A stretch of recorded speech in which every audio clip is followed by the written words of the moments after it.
Hey, sports card fans, it's John Wade Boggs fan. Hope you're all doing well. At this year's National, if I had to prioritize some of the cards that I wanted to go after, probably the top three would have been the 73 Topps Mike Schmidt rookie card, the 1969 Topps Reggie Jackson rookie card, and the 1968 Topps Johnny Bench rookie card. And fortunately, I was able to pick up all three of those cards, which left the rest of my national budget free to pick, from the remaining cards that I have on my 100 cards for $100,000 list and my 100 cards for $10,000 list. And the card that I'm going to be showing off today, which is card number 52 that I've picked up off of my 100 cards for $100,000 list, is one that I don't want to say I fell in love with, but I really liked the eye appeal of this card. It was, I guess, in the next tier of group of cards that I was at least looking for. Didn't have to buy, or didn't feel that if I didn't pick up at the National, it wouldn't have been a successful National. But it was in that sort of second tier level of a player that I wanted to add another card of his to my collection. Very happy that I picked up this card. Now, normally, I try to do the best I can in getting a good deal off of what the dealer is asking for the card, and a good deal in terms of the particular grade of the card and what it is, the range in which it is selling at. This particular card, though, is one that I may have technically spent a little more than I normally would have, but like I said, the copy that I saw had the best eye appeal of cards that I've seen show up on eBay, other copies that I saw at the National. I don't know if there was a better centered card at the National that I saw of this particular card. So overall, I'm very happy with the purchase, despite maybe spending a little bit more than I would have liked to, but still it all worked out great for me. So I'm going to turn the camera around, show off card number 52 and some of the other cards that I have of that player in my collection. So let's go check out the cards. Here is card number 52, and it is the 1956 Topps Ted Williams. Now, this one is the white back. There's a gray back version. I prefer the white back for the 56 Topps cards. It just, I don't know, I like the brighter back to them. So was happy to see that this was a white back version. Now, when I said that I wasn't sure, I don't think there was a better centered copy of this card that I saw at the National. Obviously, there were copies in higher grades than this that were better centered. So I don't want you to get the impression that this particular card here was the best centered card at the National.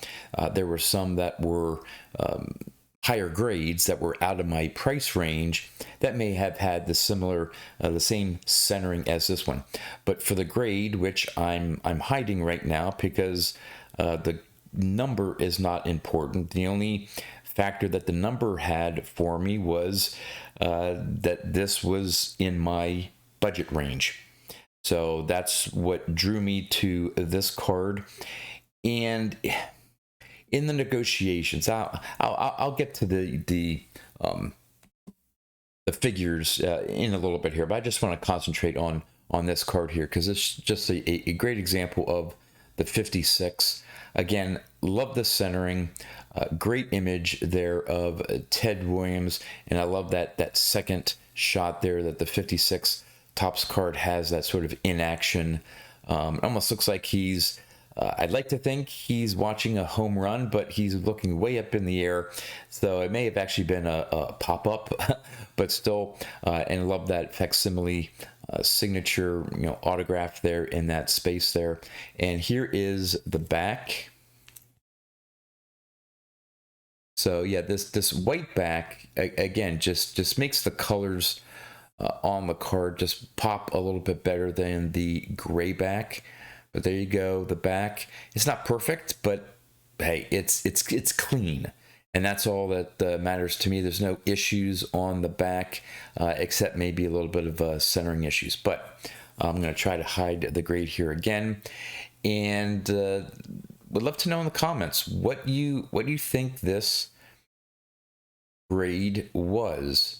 And again, I was only interested in the number grade because based on the number grade, it fell into my budget. If it was a higher grade, probably wouldn't even looked at it or considered it.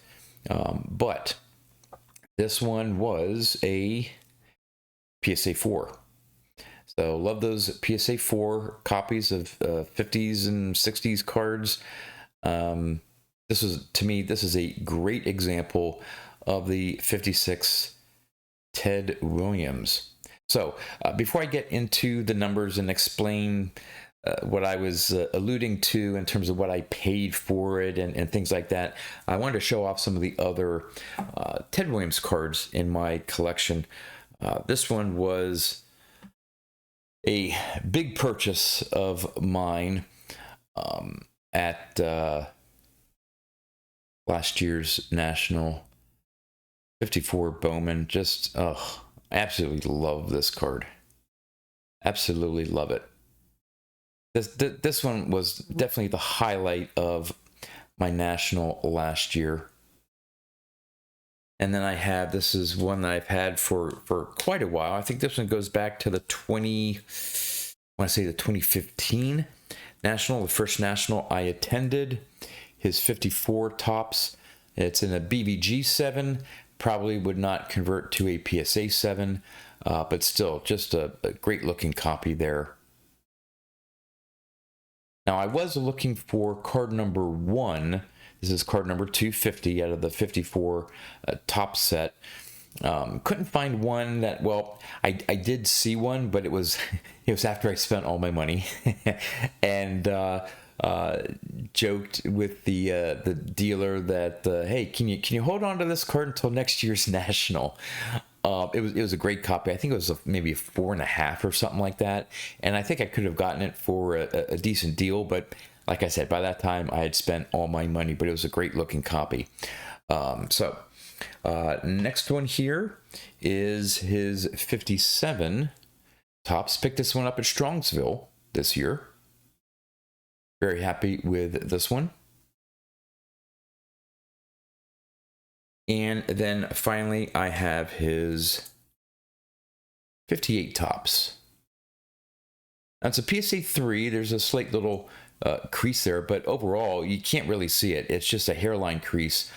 When I saw it on eBay, just love the centering, the overall color of it, and yeah, hey, I'm happy with it. Very happy with it. So those are my Ted Williams cards. Still a little ways to go to fill in some of the gaps for the run. Of course, once you get, I don't have his 50 or 51 Bowman, so those are going to be fairly up there in price. Obviously, his 49 Leaf is going to be up there as well. But let's get back to this 56 Topps Ted Williams. Now, the seller had it listed for $400. And in looking at the comps at the time, and the current comps really haven't changed much, the high end for a PSA 4, well, currently it's $345. And, well, before we get to that, I had this card on my list in a PSA 5. And I thought for PSA 5, now this is going back to November of 21, I think it is. I I thought a PSA 5 would be able to get one for $500. I don't think that's the case today, but I ended up spending $375. So by dropping down to a 4, and with current prices, and maybe again spending a little bit more compared to the current comps, I still saved $125 from what I thought I would need to spend for a PSA 5 if I were to get that copy when I put the list together. So again, in terms of my list, I did well. Now, for this PSA 4 copy, on the low end, PSA 4s are selling for around $238. On average, around $314, and on the high end, $345. So on the high end, they're $345, and I spent $375. Now, again, it's not that big of a difference that I may have overpaid for this card. The dealer, as I mentioned, had this listed for $400. I was hoping to get them down to around $350, and showed them all the comps. And as we went through the comps, and we probably went through the last at least 10, 12 of the most recent sales in VCP's database, pulled up the image, and every single time, even ones that sold for around $350, all of them were off center. None of them were centered this nicely. I probably used the wrong adjective there, but anyway, you know what I'm saying. So in terms of centering, all the last 10 or 12 sales in a PSA 4 did not have centering that looked this nice. And for some of these vintage cards, for well-centered copies, you're gonna pay a premium for it, because collectors like myself like centered copies and will pay more for ones because sometimes they're just harder to find well-centered. And so during the negotiations, again, I was trying to get them down to $350. They were at $375. The lowest they could go from $400. Now, the one mistake I may have made, and it may not have been a mistake, but the guy pulls up his phone and says, look, here's a recent sale that I found, and it sold for $450 in a PSA 4, and it was centered just like this one. Now, I didn't question, because, I mean, VCP does a pretty good job in finding recent sales from not only eBay, from other auction houses and stuff. So I don't know if he pulled something out that I don't know where he got the information from. I should have asked, like, okay, well, when did the sale took place? Where was it from? Where are you getting this information? But he quickly pulled it, on his phone and said, hey, this one recent sale here sold for it was either $400 or $450. And he said, hey, if you don't buy this at $375, I'm probably going to take the $400 sticker off and put a $450 sticker on this, because he thought that it was actually underpriced. Now, I'm not normally a skeptic, but I don't know. I think he may have been trying to pull one over on me and trying to say that the card was even worth more, when I had all this VCP data that shows that they were selling less than $400, actually close to $350 or even less. But at the same time, those sales did not have the same eye appeal as this. So at the end of the day, I didn't want to pass on this card. I didn't want to haggle over $25. I've done it in past nationals where, I passed on a card, which is why it took me so long to pick up the 73 Topps Mike Schmidt rookie card, the 68 Topps Johnny Bench rookie card, and to some extent the 69 Topps Reggie Jackson rookie card. I'd pass on a card even though I would get a good offer, good deal from the dealer. I would pass. And I'm saying, I'd be paying over the high end of the comps, even though it was a well-centered copy, and I didn't want to pay it, and I walked away.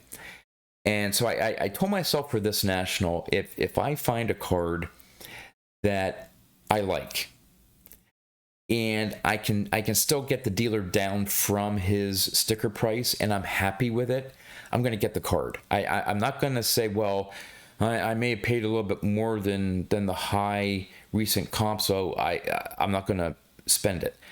And I'm glad I had that philosophy at this year's National, because like I said, I managed to pick up the Schmidt, Jackson, and Bench rookie cards, and I love those cards. And now I got good deals on them too, but I didn't want to pass on this one over $25, honestly. So I'm, like I said, I'm very happy with this purchase here, even though I may have paid over the current comps. But that's how it is. So, okay, now for the 52 cards that I've picked up in total now, based on what I had them on my list, I would have had to spend $12,800. But I have only spent $9,620 on these 52 cards, so I am $3,180 to the good from what I had them listed on the list and what I thought I would have to pay. So still doing good overall. I'm under what I thought I would have to pay for these 52 cards, so that's great. And that means that I have, when I get additional funds, I can get more cards. So would love to know what you think about this 56 Topps Ted Williams white back that I picked up at the National. Do you think overall I did good? And I'll take criticisms if you think that I may have slightly overpaid for it, if you think I got bamboozled by the dealer in terms of his negotiating tactics. But again, would love to know what you think about this and the other Ted Williams cards in my collection. And with that, that's all I have for you. So until next time, thanks for watching.